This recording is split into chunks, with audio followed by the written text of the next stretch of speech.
Okay, so you will have to excuse me. I have a little bit of a cold, so my voice is kind of raspy. I chose to use a picture of a baby, even though you don't do babies, because they tend to have really blotchy skin. So since I have you here, I was actually going to show you something I do to fix white balance if I need to. So I'm just going to duplicate the layer, and then I'm going to go up here to the camera raw filter. And when you're going to make any kind of change, you really want to duplicate your layer first. That way, if you do something you don't like, it's super easy to get rid of it. So what I do here usually, and this is like my little cheat way. Ideally, we don't have to fix the white balance, but when I'm shooting natural light and I've got window light and I've got inside shade, I mean, it's just mixed. So what are you going to do? I go over here and I'll hit auto, and I will let the computer decide what there's too much of, because it's going to add the opposite of whatever the other color is. It's heavy, so it was, kind of a heavy yellowish color, so it's going to add in some blue and green. And I'm going to then go ahead and say okay, and you'll see now it'll change to this really ugly green. But if you go up to the opacity of the layer and you drag it slowly, you'll see that eventually you'll get the right mix. And I feel like right there is pretty darn good.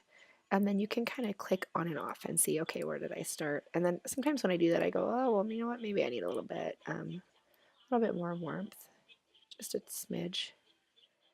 And then I feel like I like that. Although now that I'm doing it, I still maybe a little bit more. That's better. And so I might even say, you know what, I really actually kind of liked the warmth of the blanket. So you could add a layer mask, and then you could brush off the effect from the fur here. And a lot of times you can take the opacity down. The nice thing with the layer mask is then if you don't like it, you can just get rid of it. Um, So see, then you can kind of brush some of that warmth that you had back over, which is a nice thing to be able to do, and the warmth back on the little handle here. Um, and even, if you want it in the lace and in the anyway. So this is supposed to be about frequency separation, so I will stop messing with this. And because I can't handle it, I would probably run a little for babies. I like to use the light and airy.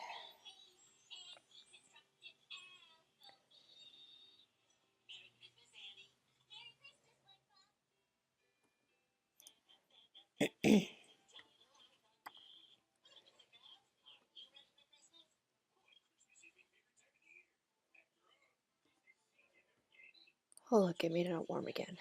Let me go way down. And that's fine. So let's get on to the point of the frequency separation here so you can see how that works.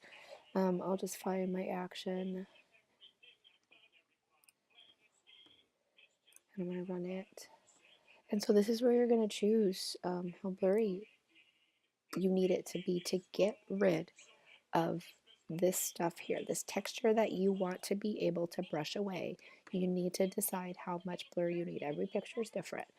So for this one, I will just keep going until I see that everything that I want to disappear goes away, and sometimes it's a lot. So, for this baby, it's a lot. Now we've got rid of this texture, and if you can imagine, so now once I copy, a piece of skin to clone, it'll be nice and smooth.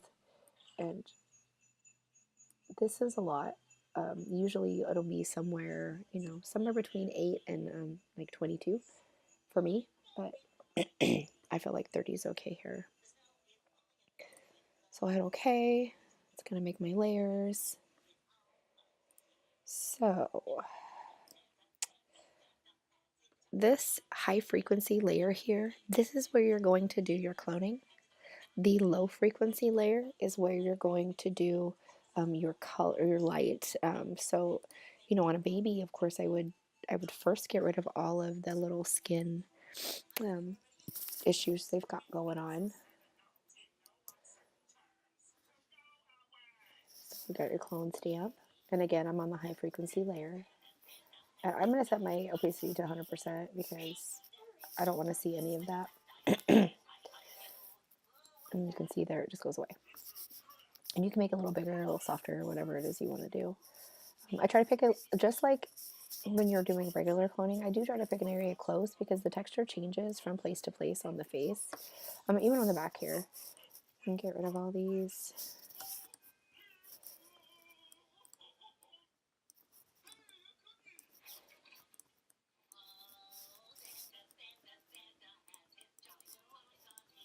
And I'm just, sampling as I go.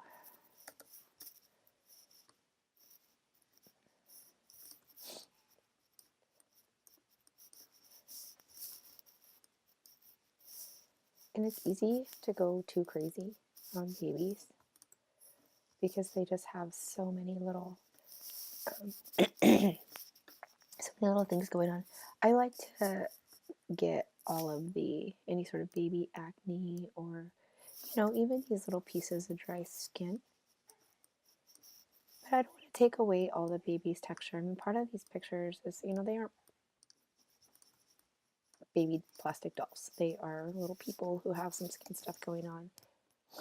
And my daughter is homesick with me, so if she's probably going to come over here and cause some noise, just ignore that. Okay, so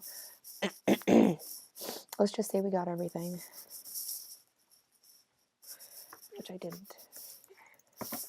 For the sake of being thorough, I will do these really quickly. And the rest of the little, the spottiness and the blotchiness of baby skin can really be taken care of with the low frequency layer. So low frequency, lasso. I'm going to come like right here and I'm going to show you. I work in small sections. I don't select the whole face.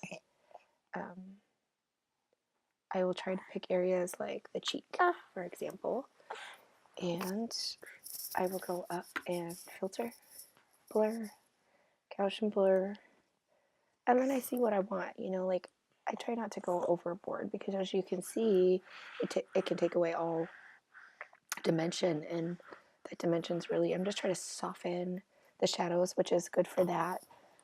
And every blur, might be different. So then I might go in and do a little bit here to lessen the shadow just a little bit.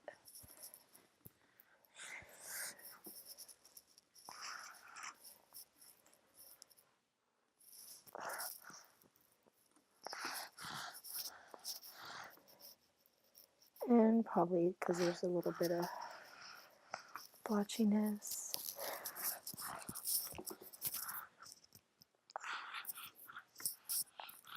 And my daughter is sitting on my lap, so I apologize for that. She's breathing heavy because she's snotty. So I would get rid of a little bit. I don't want too much. I still want to see some of the highlights. And then baby blotchiness here can usually be some of the redness. You'll still have to just color correct and spot color correct it.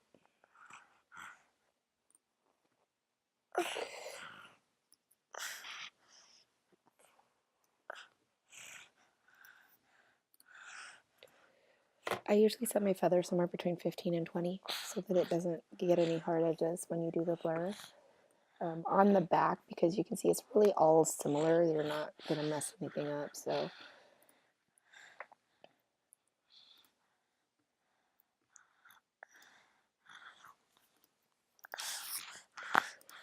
I'm just trying to get rid of some of the, the baby kind of veiny, thin skin. And then you have to make sure you zoom out from time to time. So up close we can see, oh, there's these little guys here, but that's the baby skin, and that's okay. When we come out here, you can see baby skin actually looks pretty darn good. So, I really wouldn't do a whole lot more with that except maybe getting rid of some of the red. As far as skin goes, I would probably edit this more, but as far as skin goes, I feel like that looks pretty good. Baby skin looks clear without looking like plastic, and the shadows and the light looks nice. So if I can be of any more help, just message me. I don't mind making these, so just let me know. Okay,